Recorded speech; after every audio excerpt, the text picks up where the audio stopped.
بس مسیح موعود علیہ السلام فرماتے ہیں، تذکرۃ الشہادتین صفحہ 42، فرماتے ہیں کہ جس پیشگوئی میں وعدہ ہو، یعنی کسی انعام اکرام کی نسبت پیشگوئی ہو، وہ کسی طرح ٹال نہیں سکتی۔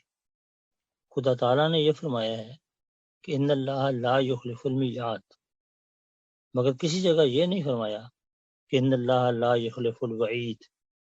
پس اس میں راز یہی ہے کہ وعید کی پیشگوئی خوف اور دعا اور صدقہ خیرات سے ٹل سکتی ہے۔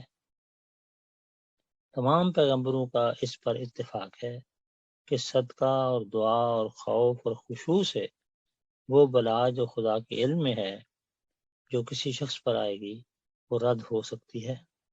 تو سزا کی خبر جو ہے وہ تو ٹل سکتی ہے اگر توبہ استغفار کیا جائے، صدقہ و خیرات کیا جائے، دعائیں کی جائیں، لیکن جو انعام و اکرام ہے اس کے لیے خدا نے فرمایا وہ اپنا وعدہ ضرور پورا کرتا ہے۔